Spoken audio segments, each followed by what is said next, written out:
Welcome back to the disturbing side of Reddit.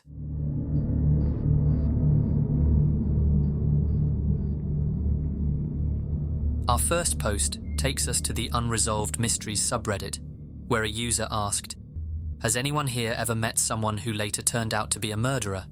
If so, had anything seemed unusual about them?" One reply stood out. It was a story about their neighbours, a mother, her boyfriend, and her 2 kids. Just a family trying to settle in. But something about it felt off, and it wasn't long before the truth came out. I've posted this somewhere before, but it still blows my mind. I lived in an apartment complex where a family moved in above mine. They had 2 kids, around the ages of 5 and 7, and they'd always lean over their balcony and talk to me. I work with kids, so I'm always making friends with them. One day, while I was taking my dogs for a walk, they yelled for me so we could talk, and we had a little conversation. I asked where their mum and dad were, and they said the hospital. "Our baby brother is very, very sick," they told me. I asked if they were alone, and they said yes, which severely bothered me since they were so young. I kind of stayed outside and watched out for them and kept an eye on them. Told them if they needed me, I was right there. Within the next couple of days, Mum's home and she's outside with the kids while they're riding their bikes. I was a little judgmental at this point, so I went outside and tried to get a feel for how she was towards them. She told me they'd just moved from Texas, and the man wasn't their father, but her boyfriend. She told me she was looking for a new start. I played with the kids a while and went inside. Days later, I arrived to work to be confronted by a co-worker who says, "How do you feel about your apartment being on the news?" I was confused and said, "What do you mean?" She looked at me stunned, not believing I had no idea what was going on. Apparently, my neighbour and her boyfriend had been arrested the night before. The sick baby brother was actually a deceased baby brother, buried in a field in Ohio by dear old mom and her boyfriend.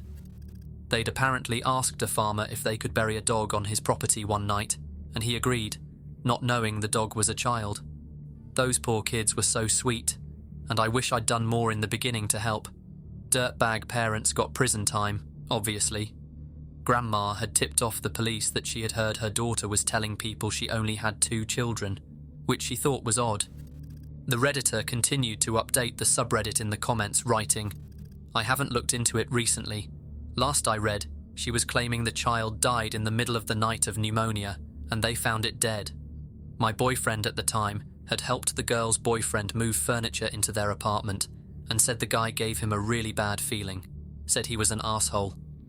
Allegedly he'd gone AWOL and she was on the run for something, so they probably didn't seek medical attention, which is awful. I don't know if they intentionally did anything or not at this point." The Reddit post didn't end there. A few days later, the user found an article about the couple and the child. With this information, I decided to do a little more digging. The mother was Whitney Johnson, aged 26. Her boyfriend, Nathan Ritz, was 25. They had been arrested in Kentucky after police found the body of a 1-year-old boy buried in the woods outside Hillsboro, Ohio. His name was Garin Niehaus. It was December 19th, 2012, when Johnson and Ritz said they found the child unresponsive, but they never called for help. Instead, they took Garin to a field, told a property owner they needed a place to bury a small dog, and dug a grave. For months, no one knew where the child was. It wasn't until a tip reached police in Richmond, Kentucky, that the investigation began. The following day, May 31st, 2013, Hillsboro police found Garin's body in a wooded area off Divon Road. Johnson was arrested. Ritz tried to run, but was caught a short time later. He was also wanted for deserting the military. After her arrest, Johnson told police Garin had died of pneumonia, but there was no record of a hospital visit, no proof they ever sought help. Johnson and Ritz were charged with gross abuse of a corpse and tampering with evidence. A few days later, a grand jury returned indictments for murder, involuntary manslaughter, felony child endangerment, and additional charges. Whitney Johnson and Nathan Ritz were each sentenced to 7 years in prison, after pleading guilty to involuntary manslaughter in the death of 1-year-old Garin Niehaus. Ritz entered an Alford plea, meaning he didn't admit guilt, but accepted that the evidence would likely lead to a conviction. Garin's father, Ian Niehaus, said he hadn't seen his son in over 6 months. He had tried to contact Johnson's family, even trying to file a missing persons report, but was told that because the children were with their mother, there was nothing police could do. He searched Hillsborough, following cars he thought might be hers and hoping they'd turn up. But they never did. And that's where this story ends. A neighbour standing on the balcony, 2 kids looking down, asking for help. And the rest of it was buried in the woods.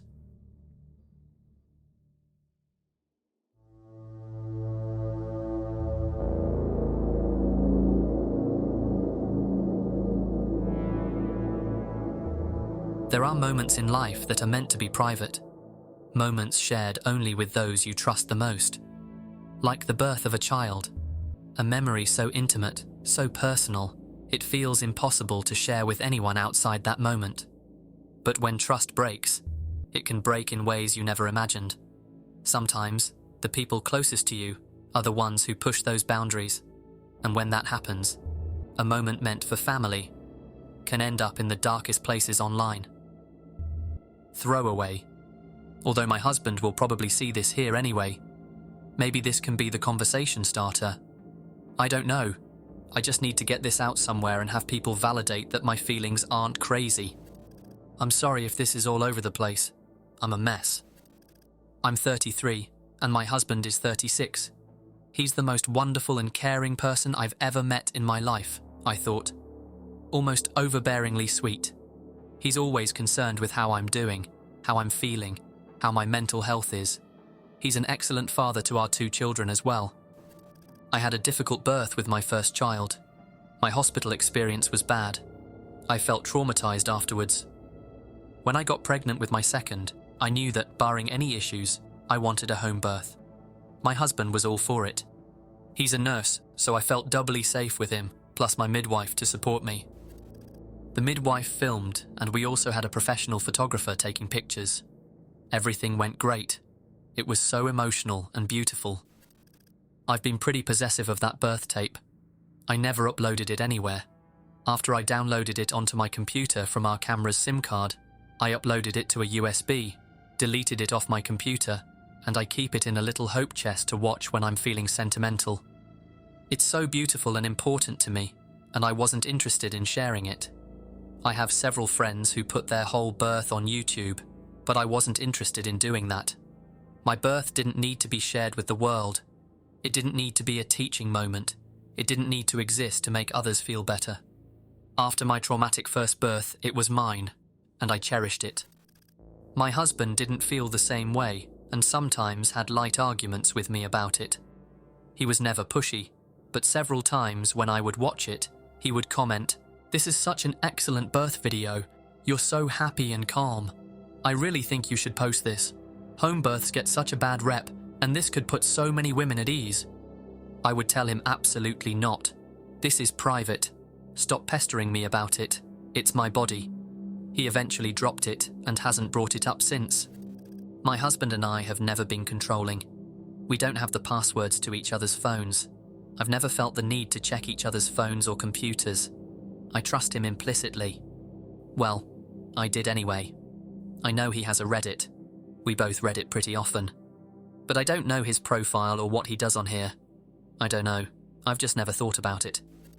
A few days ago, I was in one of my parenting subreddits and came across a disturbing thread about birth videos getting posted non-consensually in a birth fetish subreddit. I thought to myself, that's exactly the reason I didn't want to post my birth video. The commenter posted the link to the fetish sub, and I'll admit curiosity got the better of me, and I went to look. I wanted to know if any of my friends' videos wound up there so that I could tell them. Well, their videos did wind up there. Every single one. The sub has several vast Google Drives linked to birth videos. But then I saw it.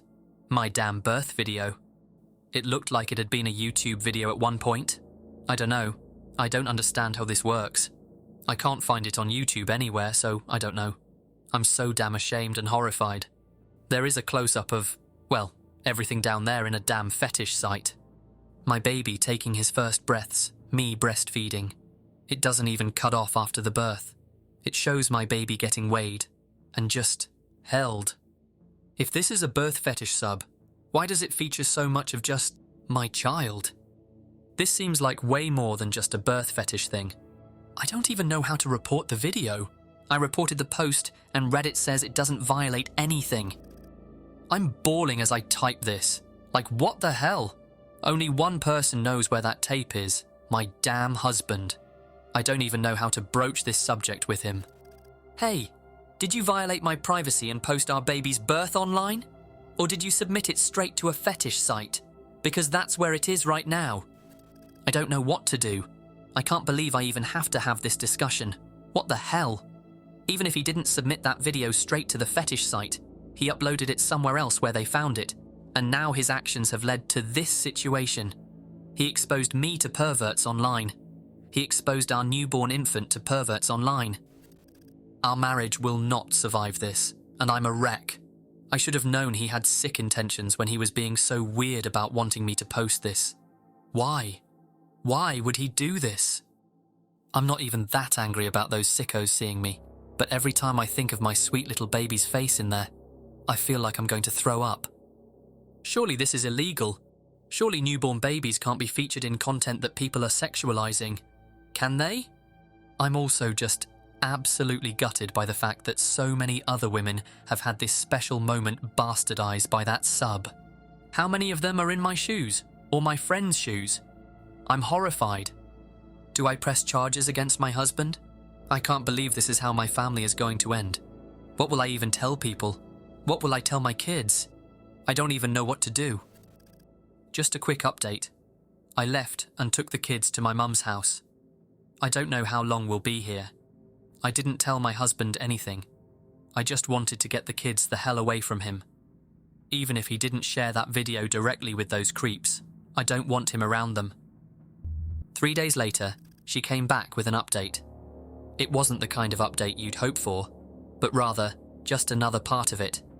And what she learned would change everything. I just need to vent, I guess. This isn't a happy update. As I mentioned in my last post, I went over to my mum's house. She was bewildered about why I was there. I couldn't fess up to the reason why I was so upset. I'm still so embarrassed. I didn't want her to go looking for the damn video either. Thinking of my mum searching around a porn sub to find my birth video made my skin crawl. I was hysterical. Still am. I couldn't really hide that. I just told her something bad had happened, and we needed to stay for a while. I'm going to have to tell her, but every time I think about doing it, I just start crying more. The situation is even more complicated now, so I'm just scared people will be mad at me for doing what I'm doing, even my own mum. My husband called and texted over and over for hours. We haven't spent a night apart in years. I gave him no warning. I texted him once and said we were visiting my mum and would be back later, but that I needed a break. I was worried he'd call the police, but he didn't. He continued to text sporadically, pleading with me to talk with him about what was wrong. I went back over to our house the next day, around the time I figured he'd be off work. I took one of my mum's old phones and used it to record our whole interaction. Turns out, he'd called out of work, he was so distressed. He ran up to me and immediately started asking what was wrong, asking where the kids were, etc. He was so understandably upset. Seeing him like that just made me start crying too. When I started crying, he started crying. He tried to hug me and I stepped away, which just made him more upset. It was such a mess. I was finally able to compose myself enough to ask him to watch a video on my phone. He was confused, more so when he realized it was my birth video. A few minutes in, he interrupted to ask why I was showing him. I ended the video, and 100 other birth videos in the Google Drive folder appeared. He still just looked confused. I exited the folder and pointed to the name of the sub I was in. He took my phone for a better look, and I just started bawling and bawling. After a few minutes, he started raging about how we needed to mass report the post and call the FBI and blah blah blah. He kept repeating, "We'll fix this. This is so sick." I tried to get his attention by asking, how did they get that video? But he just kept pacing around, ranting. I just started repeating over and over, how did they get it? Until I was screaming at the top of my lungs. He eventually stopped and just stared at me. Neither of us said anything for a long time. He started crying and told me that he had started a daddy blog a year after our first was born. He posted about being a dad and eventually about his experience with my second pregnancy. He had posted the video on YouTube to link to his blog. He felt like there wasn't enough resources out there for dads regarding pregnancy. He didn't know I didn't want it posted until a week or two after our baby was here, and I was so vehement about not posting it and getting it tucked securely away on a USB. It was up for about 10 damn months before he finally took it down. He was waiting to see if I changed my mind and was reluctant to remove it because he'd received so many messages from thankful dads about how educational and helpful his blog and vlogging was. I had zero knowledge about this blog. I didn't even know people blogged anymore. We had both expressed many times how we didn't want to create a massive digital footprint for our children because of situations just like this. So this is such a weird surprise.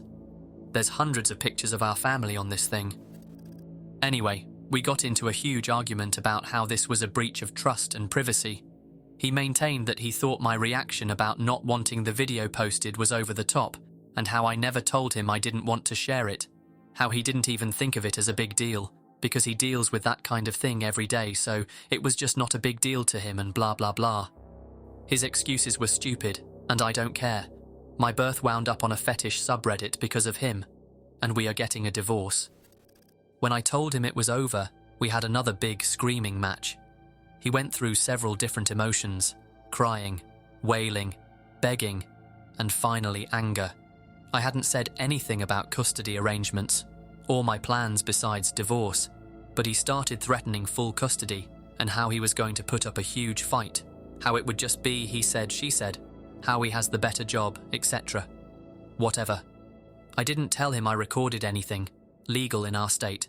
I eventually just walked out. So, yeah, that's where I'm at today. I need to consult with a lawyer about what comes next. I'm moving as quickly as I possibly can. Sitting down to write this update was probably a stupid move, but I received so many heartfelt messages from people concerned for me that it felt necessary. I honestly just needed to vent and have people tell me I'm not crazy or awful for doing what I'm doing. I told a few friends, and they all just seem weird. They're concerned about the videos I found in the fetish group, but nobody has reassured me that I'm making the right moves in regards to the situation. I'm in an incredibly bad place right now. I'm worried I'm making the wrong decision. Do I let him see the kids? I don't know what to tell my family. I don't know if I need to contact the police. I don't know if I want to. The most stupid part of me wishes I could call my best friend and talk to him about it. But, yeah, I'm divorcing him. What a stupid feeling to miss him so badly, and knowing that I will never be with him again. I just keep thinking that I'm doing something stupid, and I feel like so many people will see it that way. On top of everything, my birth video is just in a damn fetish sub. Every time I think about that, I get choked up. I've reported it 1,000,000 times in just the few days since I posted. I've made alts to try and report. I've had friends report. My other friends, with their birth videos also posted non-consensually in there, have tried reporting. It doesn't matter. I sent the link to the FBI. It doesn't even really matter anyway. They're G drives. If the post got removed, if the whole sub was removed, my video is still in the possession of some sicko using it for fat material. My baby's sweet little face in there. I am sick. I'm defeated. They have a post up in the sub about how their previous group was removed because of paedophile content. No shit. No fucking shit. Your fetish inherently involves children. They ask that Karens leave them alone. They acknowledge that paedophiles lurk in their sub, yet continue to steal content with children in it for sexual purposes. I don't understand how something like this is legal. I don't know how many other dark places on the internet my video has ended up. The most special moment of my life is now just this damn smear of crap, all because I decided to try and capture it for memory's sake. Something that was supposed to bring me unending joy now leaves me weeping. I keep looking at my sweet toddler and just break down. He didn't deserve this. I wish I could go back and never have recorded that video. I took my USB and smashed it into a million pieces just to feel like I did something. I'm tired. There's not going to be another update for a while. I am in a very dark place.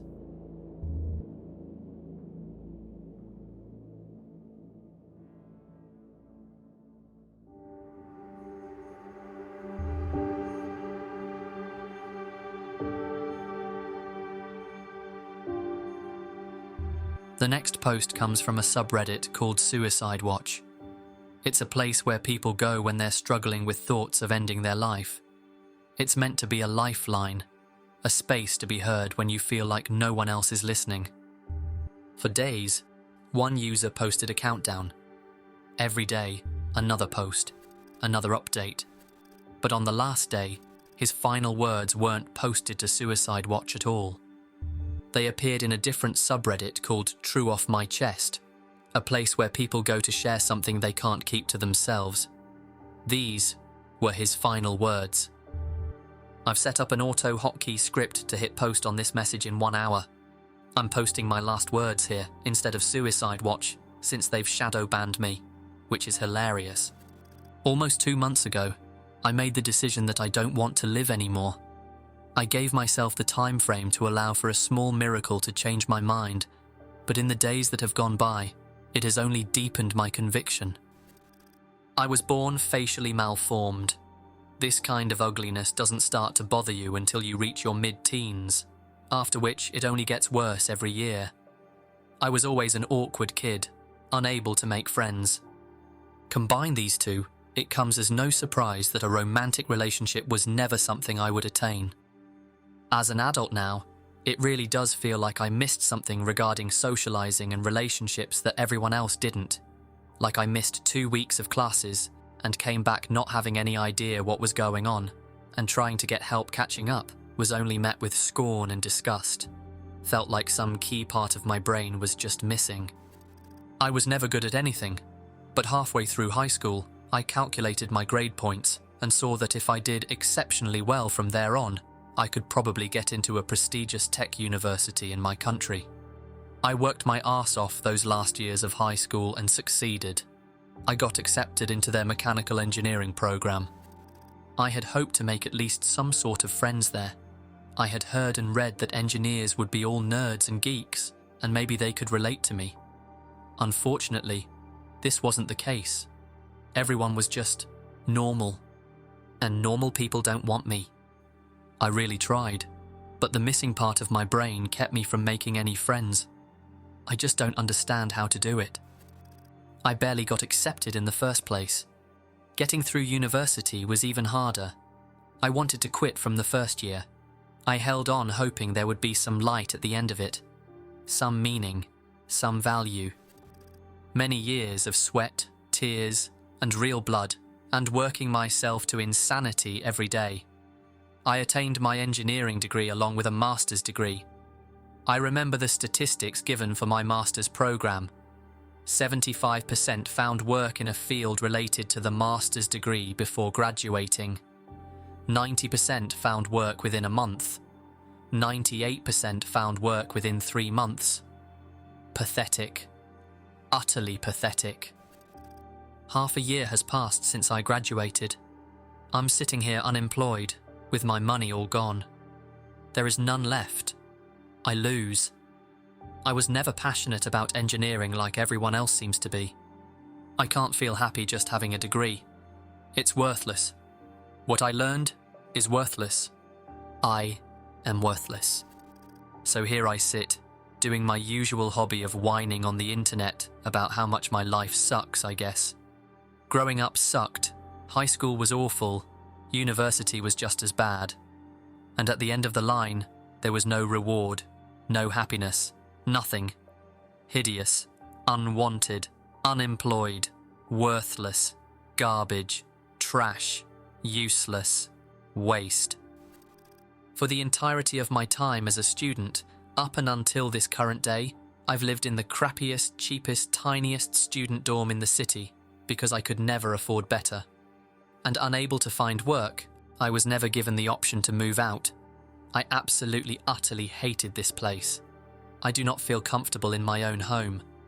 Leaving my room to do anything involving communal utilities like cook or use the bathroom was anxiety-inducing. Imagine that, being afraid of going to take a piss in your own home. My dorm mates were all people from other countries, other cultures.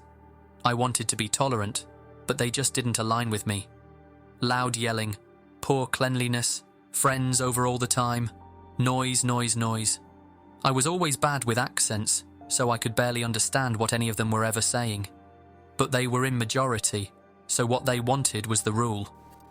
My family and I don't speak much anymore. Sometime during my childhood, my immediate family stopped interacting with other relatives, and I know it's my fault. My aunts, uncles, cousins, grandparents. I could never see them as anything other than strangers. As a child, I would be sad and unhappy being around them.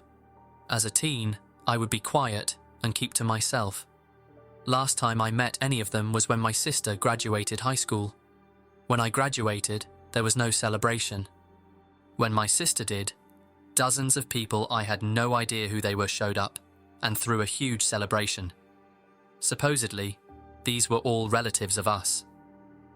It only then truly dawned on me what my standing in the family was. The mistake.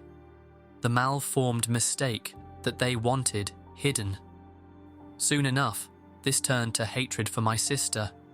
Why was she blessed with such beauty, while I had to suffer this disfigured appearance?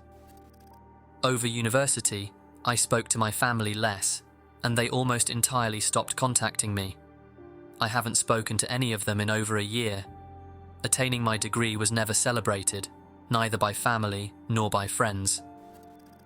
I don't really know how to end this. I guess I just wanted to write out all that I could think about. Was I ever at any point happy? Anyway, guess that's it.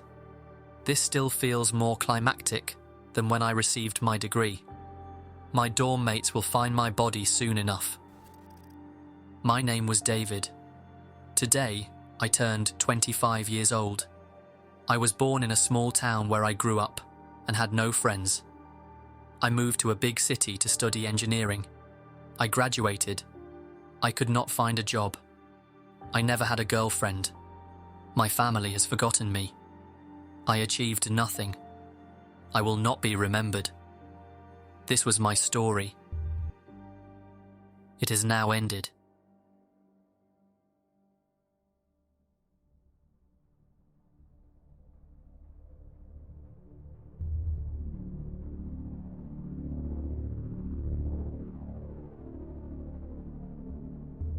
Letting someone into your home is an act of trust. You assume you know them, that they'll respect your space, your boundaries, your safety. But trust can be dangerous. One Reddit user told the story of when she let someone in. Everything was fine at first, but then little things started to feel off. Strange behavior, pushed boundaries, that creeping sense that something wasn't right. And then one night you realize you've made a terrible mistake. I'm a 36-year-old female in Sweden. I've worked in mental health care for the last 18 years, mainly with people with psychotic illnesses like schizophrenia. I was working at a group home for 9 years and was very close with my co-workers there, especially 2 females. The last few years I worked there, another female started working there, let's call her M, and the 4 of us grew very close. She was very timid, shy, friendly, and we got along well. She was, however, often on long-term sick leave because of her own mental health issues, so we didn't meet much at work, but she always showed up at our after-work dinners, so we continued to stay in touch even when she wasn't well enough to work full-time. She told us that she had a history of schizophrenia herself, just like the patients we were treating, but that she was medicated and hadn't had any psychotic episodes for years. Since I have an education in psychiatry and a long experience with schizophrenia, I have no judgment towards people suffering from the illness, and it didn't bother me being friends with someone who had a diagnosis like that. And even after what I'm about to tell you, I still feel the same way. In the summer of 2023, I had moved on to work at a new place, also within mental health, but this time forensic psychiatry, like a halfway house for the mentally ill, murderers, etc. The four of us stayed in touch and still met every now and then for dinner parties. Em told us that she had been evicted from her apartment because of an incident where she had accidentally entered her neighbour's apartment in the middle of the night. She told us that in the huge apartment complex, the doors all look exactly the same, and that she simply walked in the wrong door by accident, and that the neighbours had created a scene out of pure drama and reported her to the police. I somehow felt that while that sounded out of proportion to evict someone just from that, perhaps the landlord took that kind of action because he judged her based on her medical history, and I felt bad for her. I questioned her if something else happened, and she claimed that it didn't, and that this was the full story. In Sweden, it's very difficult to get a contract for an apartment when you've gotten evicted. You pretty much get blacklisted. Em asked me if she could move in with me. Since she was literally on the street, literally homeless, I said, "Of course you can." I've always gotten myself into uncomfortable situations by saying yes instead of thinking about myself, and I had no idea how severe this situation would get when I said yes to Em. I live in a pretty small apartment. It's one bedroom that pretty much only fits a bed and a desk, a living room that fits a couch and a TV, no room for an extra bed, a small kitchen and a small bathroom. I have 2 cats. We decided that Em was going to live in the living room, and I offered her to throw my couch out so she could have a bed there, but she said that she was fine with sleeping on the couch since it's comfortable enough. I insisted on giving her a bed, but she declined. There's a door between the living room and bedroom, but between the living room and hallway, there's just an open arch so she wouldn't have total privacy. I hung up a thick velvet curtain covering the arch, so it at least gave her the sense of a door and more privacy than nothing. There's another door from my bedroom to my kitchen, so I have 2 doors to my bedroom. I have to have one of them open at night since my cats want to go in and out, and they also have their litter boxes in the bathroom and food and water in the kitchen. I naturally kept the kitchen door open and not the living room door, since that's where Em lived, and we wanted to keep our privacy somehow. She wasn't working at this time because she was on one of her long-term sick leaves while I was working shifts, so sometimes I had to get up at 6 a.m, and sometimes I didn't get home till like 11 p.m. I have really severe insomnia and need to combine Zolpidem, Ambien and Stilnoct with Lergigan, Promethazine, and even with this, I still wake up easily. I told her that I would appreciate if she could try to stay quiet those nights when I have to get up at 6 a.m, but that it's fine if she's loud when I'm off work or when I do the evening shifts. She was a heavy smoker and a coffee drinker, so I bought her a coffee machine. Yeah, I know, I'm a weirdo who doesn't drink coffee very often, so I didn't have one, to make her enjoy her living situation more. The coffee machine and the sink is placed right outside my bedroom door. The kitchen is very small. So the first night together, I had to get up at 6 for my shift. As usual, I had a hard time falling asleep. Em had been up several times that night to go out to smoke, and I woke up every time. At 5 a.m, she started making coffee, and since it's literally outside my bedroom door, I became wide awake from the sounds of it. I asked her in the nicest way possible why she was up this early, asking if she had any plans today. I mean, she's on sick leave. Why not sleep beyond 5 a.m. if you can? And she just said that she couldn't sleep. I said, "Oh, I'm sorry. I would just appreciate if you could wait with making the coffee till 6 a.m, since I really need this last hour of sleep cause of work." Adding to why I need my sleep is that I have epilepsy that gets really bad when I don't get enough sleep. I usually get a lot of seizures when I don't get at least 4 hours of sleep.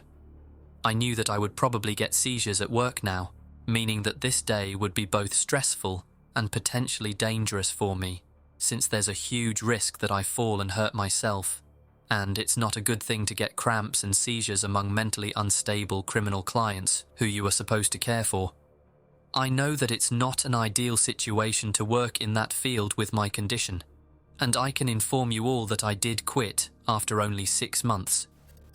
She said that she really wanted coffee with her cigarettes, but that she would try to wait the next time I have to work. I accepted it and went on with my day, but things didn't get better. She continued to wake me up early in the morning and through the nights, and continued to promise to stop, but insisted that she really wanted coffee with her cigarettes. I suggested making the coffee the night before, or drinking iced coffee or Coke instead, but she didn't want that. I may add that she demanded for me to be silent at 10 p.m, because that's when she wanted to sleep, and I respected that. She used to get these moments of binge eating where she would empty my fridge and pantry from everything I had. I remember this one time when I had bought a big loaf of bread and she texted me 30 minutes after I left the apartment saying, "Hey, I'm sorry I ate your loaf of bread. I'll buy it back once I get money." Like an entire loaf of bread in 30 minutes. I had told her when she moved in to feel at home and what's mine is yours, so I couldn't really get mad. But it started to annoy me for 2 reasons. It was getting kind of expensive since it was such huge amounts, and it was always in inconvenient times of the day, like after an evening shift when the store was closed, and I came home hungry and she had emptied the kitchen from everything I had bought the same day. Em had long black hair that was everywhere, all over the sink, the floor, the bathtub. I'm no clean freak, but I think anyone could understand that this isn't the nicest thing to step in or see everywhere in your house. She also left her fingernails and toenails on the bathroom floor. There was also pee drops on the toilet seat every time she had been to the toilet. I saw a silverfish on my bathroom floor, never ever seen one before, and they eat hair and skin and nails, so I figured this fella probably enjoyed life because of the new dirty condition my bathroom was in. At first I didn't want to say it straight out, because I thought it would hurt her, and I didn't want to make her uncomfortable. So I just put a broom and shovel in the bathroom to imply that we needed to sweep the floor more often. This didn't seem to work, so after a while I told her in the nicest way possible, with a smile on my face. "Do you think we could try to clean the floor in the bathroom more often? We tend to lose some hair when we brush it, and I'm afraid we may get pests. I saw a silverfish the other day and I don't want it to get worse." I always made sure to say we instead of you, so she wouldn't feel attacked. She promised to think about it, but nothing changed. I started dating a guy and was head over heels for him.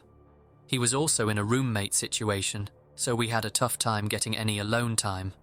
I asked Em if there's any chance that we could get one night to ourselves every now and then in the apartment, and that she, of course, would get the apartment to herself as well. She didn't like the idea, and claimed that she had nowhere to go, no friends or family. Now I wasn't asking her to leave for 24 hours, just a few hours so we could just get some quality time together. She could just go to the library or take a walk or whatever. I was at work for 8 to 10 hours, 5 days a week, so she got a lot herself. One of our old co-workers realized that this was really tearing at my mood, to never get any time for myself, and I started feeling really suffocated. She offered that Em could stay the night at her place. After all, they were friends too. Em said she didn't want to bother her, but we told her that she didn't. They're friends. She's more than welcome, and I really just want one night to myself and my guy. I didn't understand why she made such a big deal over leaving me in the apartment for just one night. She eventually accepted and spent the night there, and I spent the night away the next week so she could get more alone time too. When I came home the next morning from my night away, I saw that my cat's water bowl was completely dried out. There was no spill on the floor, and it looked like it had been wiped out with a towel or paper. I had filled it to the brim just the night before.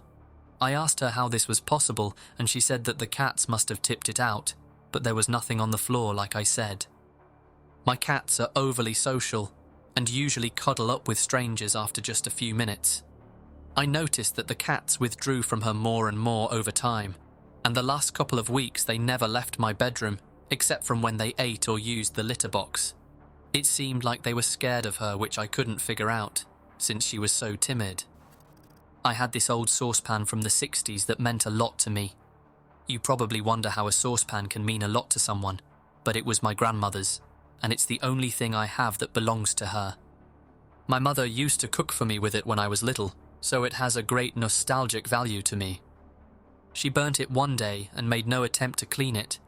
She just left it on the stove and went out to smoke. I found it ruined and cried. She didn't even say I'm sorry.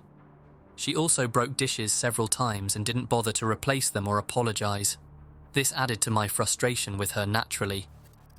It had been probably gone 2 months now, and she kept waking me up at night, kept binge-eating my food, never cleaned, never left the house, scared my cats and ruined my things. I realized she stole my prescription sleeping pills, lots of them as well, and I only get 1 per night, not more or less. And as you already know, I really need them. I had 20 of them in my nightstand when I left for work, and when I came home, they were gone.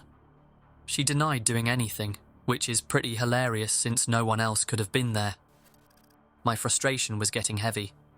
The summer heat was strong, and I felt locked up in my tiny bedroom with my 2 cats, never getting any time to myself, never any alone time with the guy I was dating except for once every 14th day.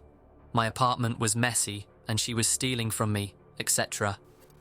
Out of nowhere, my old elementary school classmate texted me on Facebook asking me how I know M. He had seen that I had posted on Facebook that we were roommates now. I told him that we were old co-workers and that she needed a place to stay because she got evicted. He said, "I know. Do you know why she was evicted?" I said, "Yeah, she accidentally went into her neighbour's apartment." He said, "That's not the full story. She broke in and snuck up to their sleeping baby with a knife in her hand, but luckily the father woke up and wrestled her down and managed to save the baby." I felt sick to my stomach. Could this be true? It would certainly explain why she was evicted, but it just sounded so horrible, and she is such a timid, nice girl. I had so many questions, but my friend had the full police report. Apparently the couple that M had broken into was her ex-girlfriend and her family. It seemed that M had a psychosis during the break-in, but those parts weren't public. It was however clear to me that she had been lying to me about what had happened and about how long she had been mentally stable. I started getting quite paranoid now, and I was already frustrated with everything and really wanted her to move out. We did, however, have a contract that she had 30 days' notice. I knew that if I asked her in a harsh way, it would mean 30 days of chaos until she moves out, so I wanted to handle this as nicely as I could. I started looking for cheap hostels for her that I could suggest to her so she wouldn't be on the streets. I sat down with her and told her that I loved living with her, and I feel really horrible for this, but I just miss my alone time, and that the apartment is too small for 2 people. I said it wasn't personal, and that I wouldn't want to live with anyone right now, and that I wished it would have worked out, and that I am really sorry, and hope we will remain friends. She looked crushed and said that it wasn't possible. I showed her the hostel I found and said that I understood that it wasn't the ultimate situation, but I really needed her to move out because I felt suffocated, and the summer heat was making it tough to always have the door to the bedroom closed, and that it was tough for me to not get my sleep, etc. She said okay. She was going to try to move out, but not until 30 days had passed, and I said of course. The first night after our talk, she got up and made her coffee at 2:30 a.m. I nearly had a mental breakdown. I was going to get up at 6 and couldn't go back to sleep. I asked her in the morning for probably the 10th time to not make coffee till I get up, but she didn't even answer me. She just sat in the sofa and stared out the window. I said, "M?" and she kept staring. I was freaked out but left for work. She kept being weird, kept making a mess, kept waking me up, kept eating my food, and all I could think about was the incident with her and the baby and the knife. I eventually got so pissed off about being woken up by the coffee maker, so I plugged it out and stored it in my attic, which she had no access to. It may be childish, but I was getting so tired at this moment. My sleeping pills were stolen, and I was starting to feel like Edward Norton in the beginning of Fight Club. Well, the next night, I woke up at 4 a.m. by her making coffee in a saucepan. Not my grandmother's saucepan. That one was ruined. I tried talking to her again, explaining the situation, but she just stared and didn't reply. Me, being frustrated and on the tipping point, took the saucepan and stored it in the attic as well. I know, but I was going crazy and just wanted her to stop with these nightly coffee routines and get the hint. The third night, I had the guy I was dating sleeping at our place because I was getting really paranoid now over her weird behaviour, not speaking with me and just staring into space. I woke up from my very light snooze by him poking me. He whispered, "Look." In the doorway, Em was just standing silently, staring at us. This was like a scene from a horror movie with her long black hair over her face. I kid you not. I didn't say anything at first because I wanted to know if she just stood there for a second doing something by the door, but I realised after a while that she was actually just standing still staring at us. It reminded me of the ending of Paranormal Activity when Katie just stares at Mika in the final scene. So I sat up and said, "What are you doing?" But before I could finish the sentence, she just slammed the door shut, and I heard the sound of something metal falling on the floor and her running into the living room. I yelled out, "You need to leave!" and started crying hysterically because this was turning into a damn nightmare. Of course I didn't go back to sleep, and I was really happy that I had company that night. I just kept asking myself, had she done this before? Stared at me in my sleep? The next day when I got out of bed, I opened the door that she had slammed shut and saw a kitchen knife on the floor. So that was the metal sound I had heard before she ran off. I took all my knives and locked them in the attic as well.